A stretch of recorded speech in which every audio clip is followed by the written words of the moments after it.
Welcome to the shadows. Old stories line the shelves of our dusty archives. Stories of dreams, mystery, horror. We would like to bring one of our early radio tales back to life during this half hour. Let's see. It says on this shelf, nightmares. They don't usually turn out the way we'd like, particularly after a late-night supper of lobster salad. Here's how Lord Dunsany tells what could happen after such a meal. In a dream.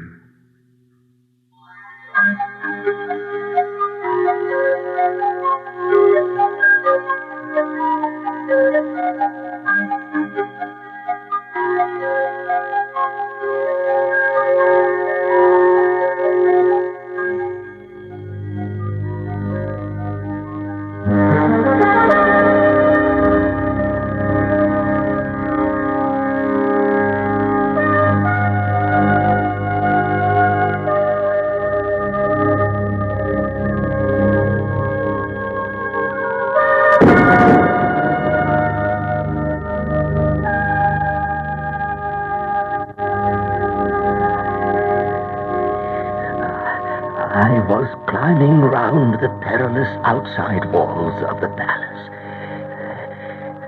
Far below me lay the craggy tops of the mountains, so far below me that in the tranquil twilight and clear air of those lands I could only barely see them. I was climbing on the sheer face of the wall itself, getting what foothold I could where the boulders joined. I was in my nightshirt and leather boots, their edges somehow held in those narrow cracks. My fingers and wrists were aching, but if I stopped climbing or looked down at the fearful mountain peaks there in the twilight, it would have been fatal. It was a dream, of course, a dream. But that's beside the point. We have fallen in dreams before, but it is known that if in one of those falls you ever actually hit the ground, you die. When I looked at those menacing mountain tops, I knew well that such a fall as the one I feared must have such an end. And so I went on, holding on, stepping where I could along the side of the wall, every stone gleaming with the same white light, each chosen to match the other. But in every boulder, a different sensation. Oh, when your life depends on the edges of every stone you come to. But each rock has its different terror. It's no avail to overcome the terror of one, because the next is entirely different. Some too sharp, some too even with the wall. And those whose hold is best crumble the soonest. And then there were those things that followed behind me. So I couldn't stop. At last I came to a breach, made long ago by lightning or an earthquake, or some war. I should have had to go down 1,000 feet to get round it. And they would reach me first, the apes, those things that had tigerish teeth and were born and bred on that wall. It was time to drop and be done with it, or stop and await those creatures. Then it was that I remembered a pin thrown carelessly down out of an evening tie in that other world, and now lying there, if no evil chance had removed it, on a chest by my bed.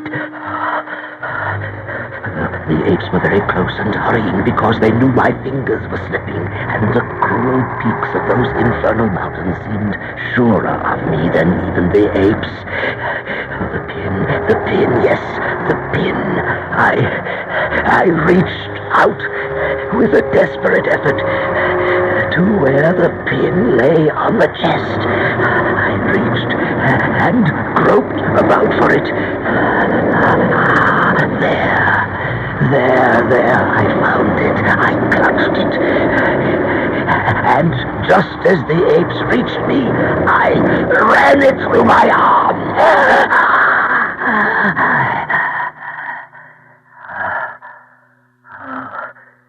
Saved.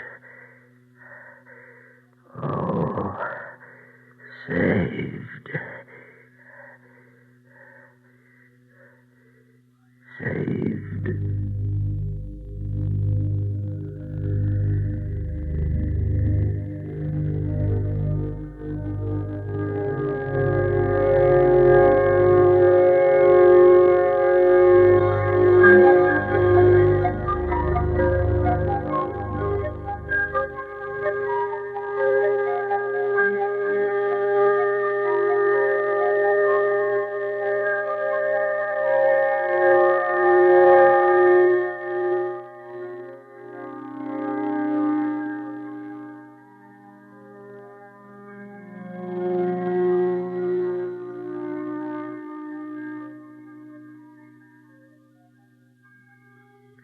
Yes, it's always wise to keep something handy beside the bed if you eat late at night.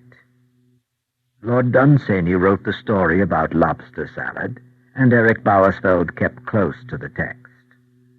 All the music and special effect was composed and performed just recently by Ken Heller. Now, going farther back in time, here is another story by Lord Dunsany committed to tape, about a gentleman who wanted something magical out of life. But the price. Let's listen to The Witch of the Willows.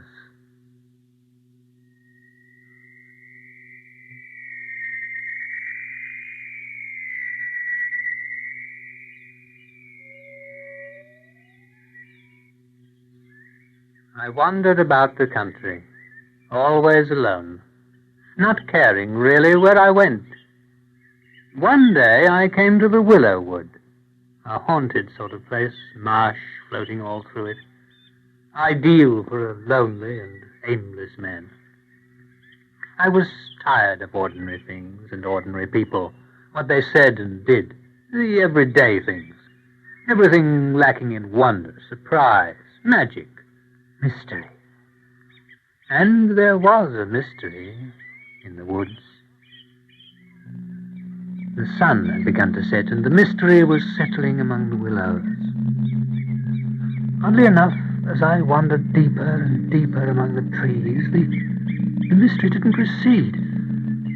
Not a spell seemed lifted, but that ominous and immense threat of magic became overpowering.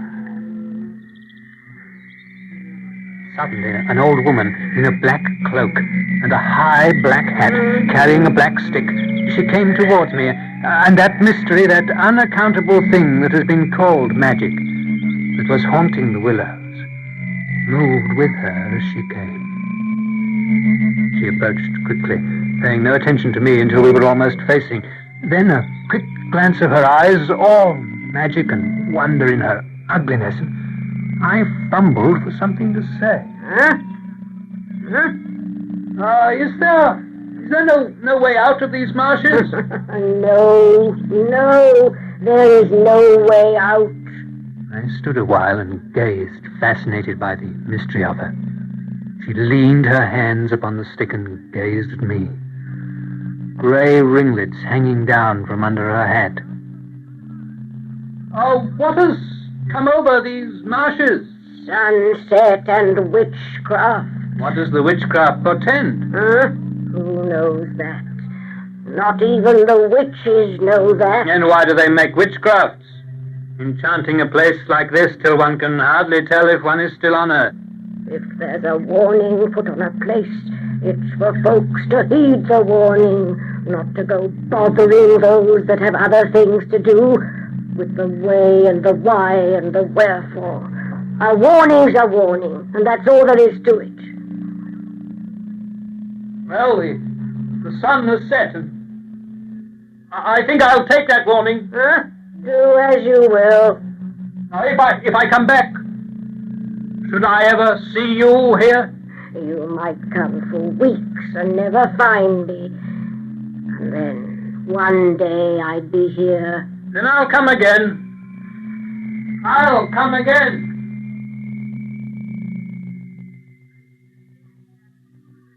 I stayed at a little inn called Wold's End, a mile or so from the marshes. And that evening I returned barely in time for dinner.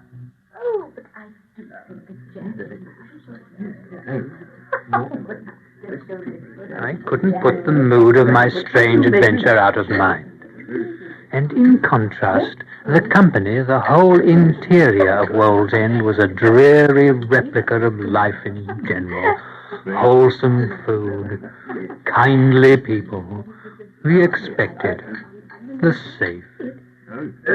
You haven't forgotten our cribbage this evening, Mr. Jorkin? No, Colonel Havison, but I'm a little tired, I'm afraid. Oh, Mrs. Norris says you have been exploring the Willow Wood this evening. Yes. Take care of the marshes there. They're dangerous, you know, dangerous, but a good place for grouse. In season, of course. Later I stood at my window and looked down toward the woods. The moon lit the hillside, and below it I could see the trees. Black, darker than the night. The mystery still there. But when I walked down next morning, it was gone. It was gone when I went back at sunset. Day after day I went, and still she did not come. I haunted the place till all the water hens knew me and the rooks. Then, one afternoon, 2 weeks later, no sooner had I entered the solitude of the willows than the transformation began. The shadows between the trees became heavy with portents or omens. The stillness full of whispers. The mystery gathered about me. And in the midst of it, she walked with her black stick, the mystery coming with her. She nodded as she approached with what may have been a smile at the end of her lips. Willow Witch, as you see, I have come back. You told me there was no way out of the marshes. Nor is there. You come back and back to them. That's true. They have a hold upon me already, and it's not the marshes or the willows.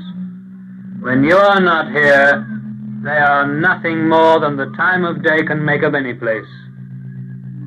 It's for the magic in you that I return. The magic in me. And your weariness of the things of every day, pushed and pulled, back and back. Where do you live?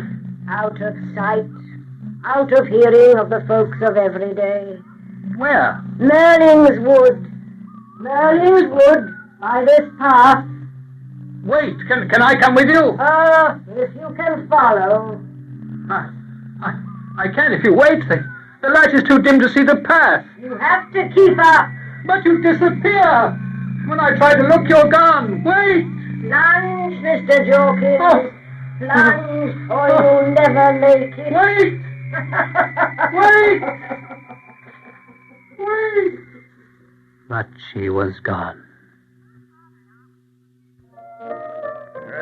But that wasn't the first time we had trouble with the natives in that area. No. Sometime earlier that year. Here, I wanted you to try some of this port. Yes, the natives, during the cholera epidemic. That was unendurable, unendurable. During my, what? I said it was it curable? Well, with the right treatment. Yes, it was during the cholera epidemic. It was some time Then I did something absurd, but I couldn't help it. The decanter of port, Colonel Haverson's prize port, was sitting on the end table beside me. I'd been fingering the cut glass neck. The fireplace, several yards across the room, the large stone fireplace. Suddenly, quite unaccountably, I picked up the decanter and flung it against the stone. Oh, I say, Jorkins. Jorkins. I plunged out of the house, down the road to the woods, through the marshes. The mystery was everywhere, thicker than the trees, almost suffocating. But I headed as if guided through the woods. A wood remembered from one's earliest years. This strange, almost terrible feeling seemed to come from straight ahead. It was the path itself, straight ahead, until it seemed to veer very slightly to the left. And from this I gathered that I should find the home of the witch. And sure enough, there it was, a cottage in the midst of strangeness and mystery. The cottage was small and roofed with a dark thatch, windows made of round panes, the size and thickness of the ends of bottles. I heard my knock on the door before, or so it seemed. I quite reached it, and instantly it opened, and there she stood, in her cloak. Magic seemed to pour out around her. Well? I have come. Yes. And do you come in? Do you enter a witch's cottage? Yes. Well, the door is open, Mr. Jorkins. I entered. And a swell of dark, terrible power seemed to leap at me. Then shortly the magic subsided. It withdrew to the corners and walls of the little room. The fireplace emerged, a glowing, blood-red flame within it. A large black cat lying before it, and the witch bent over, sweeping something. The decanter. Colonel Haverson's decanter. There's been an accident, but maybe it will be mended by and by. The room was difficult to see clearly. A few things stood out, a stove, a table, several chairs, all strangely carved and inset. Will you have some tea? Yes. Cowslip, briar rose, or daffodil? Cowslip. It was a strange brewing. She boiled water in a great kettle over the fire, then threw handfuls of withered dry cowslip blooms into her teapot and added a sprinkling of herbs. She filled with it 2 earthenware cups, glazed green on the outside, and instead of milk, she poured honey. All the while, her cat watched us from the fireplace. We sat watching the fire, drinking the strange tea. As the shapes of the coals changed, she peered more and more intently. It seemed as though events were passing before us through the deeps of the fire. Trouble coming to the world. What trouble? All going the wrong way. Losing hold. Where do we want to go? Where should we? That's the affair of witches. Do you know? He knows. The old cat. The dark one. He doesn't run to town. He doesn't plan or worry. He knows what is coming, dark one. Winter, spring, nothing can hasten it. Nothing stop it, Do you care about the world? Witches, we are abandoned and sought. abandoned and sought. Withdraw and whisper. Withdraw and whisper. What do you whisper? What do you say? Oh, we provide. What? What you've come for. What? Not to know about the world. Is that what you provide? That's what you seek, Mr. Jorkins. You do not find the things of every day in my cottage, yet you come back and back. Mystery, magic.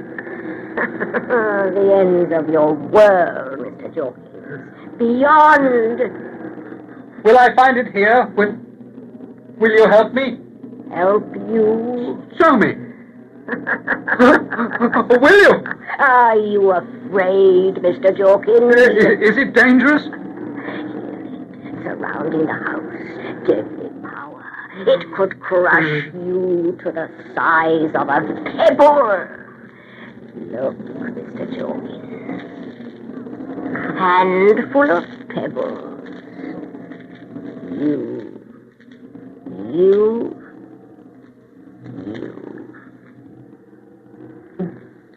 Why is it dangerous? Why and wherefore? How and where to? Stakes and witches' gallows. Is there a test? A price? A wall, a blade, a fire, the things of every day, Mr. Jorkins. I'm not here to help you. What danger then? What am I to do? Look into the fire. Fire? It isn't a fire. Listen. Oh, it isn't a wind. Pet my dark one. Pet my dark one. No. See me, Mr. Jorkins. Could you ever love an old woman like me? Could you ever love an old woman like me, Mr. Jorkins? That is the test. Could you ever love an old woman like me? An enchanted witch. I can break the spell by saying yes. Then all will be well. You'll emerge far lovelier than any creature. Or a spider, or a ghost, or a death thing twice as ugly.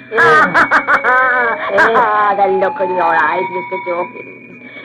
Seeking magic and mystery on your own terms. Tests and prices, sleight of hand. Do you think no claim is to be made upon you? There, look. There's the abyss. There the flame. Here the emptiness. The ugly. Could you ever love an old woman like me? No, stay away from me! You're hideous! Hideous! Then, at the very words, there came a look in her eyes like flaming stars in the night. The cat appeared to increase in size to an enormous horror. The room became darker. There was nothing I could say to explain my refusal, except that all the magic and mystery that had first intrigued me was now horrifying and deadly. It was a wave that seemed to threaten all, a wave that began to fade away without breaking. I had rushed out of the cottage, but had not gone many yards from the angry witch when her house and the whole forest became, section by section, disenchanted. When I last saw her, she was standing there in her open door looking after me. Something of mystery still surrounding her. I couldn't distinguish whether her look was of rage or of sorrow. And as she and her cottage passed out of sight, I saw the last of magic that I shall ever see.